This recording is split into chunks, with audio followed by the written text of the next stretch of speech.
Hi, my name is Justin Wong, and I want to make a movie.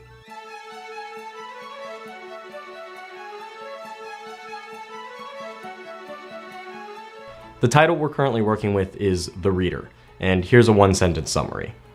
A man finds the torn pages of a journal and attempts to find their author, but instead he finds himself trapped in his own crumbling psyche. If you're looking for a genre title, it's a surreal psychological thriller disguised as a young adult romance. Before I showed the full script to any of my friends or crew members, I wanted them to watch 3 films: Synecdoche, New York, Requiem for a Dream, and Mulholland Drive. The first, to see a story that draws on the emotions and experiences of the audience as much as it does its own characters. The second, to see what it looks like to watch a character lose their sanity on screen. And the third, to make them feel like they're going insane themselves. The Reader attempts to achieve all 3.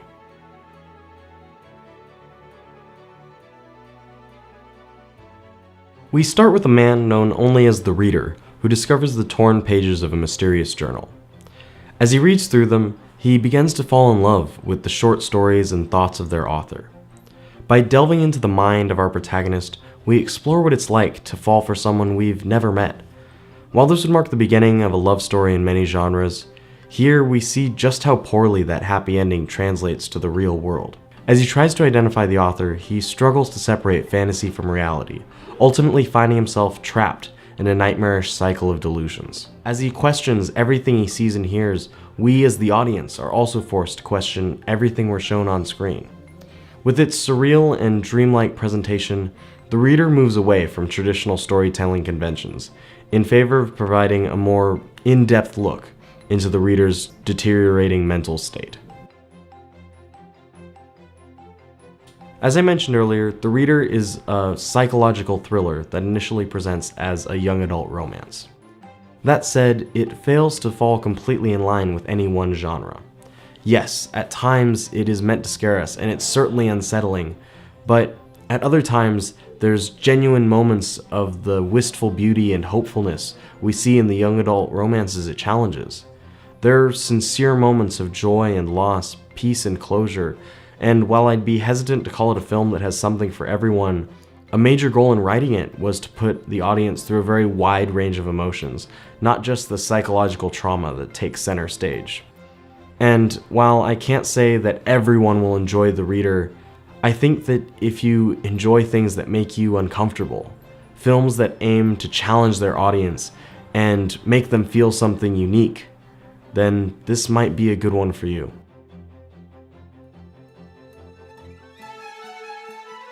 Scene 4, take 2, camera 2.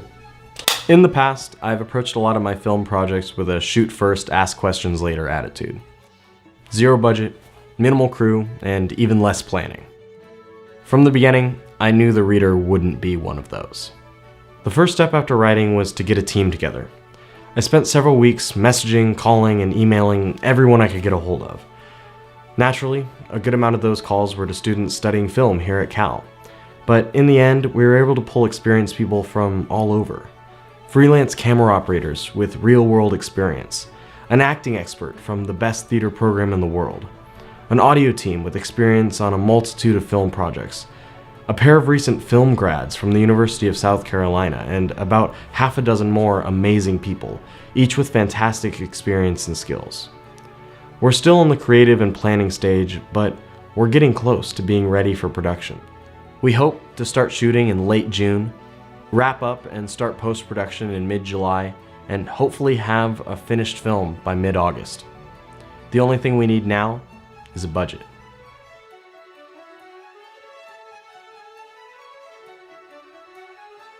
And now what you knew is coming.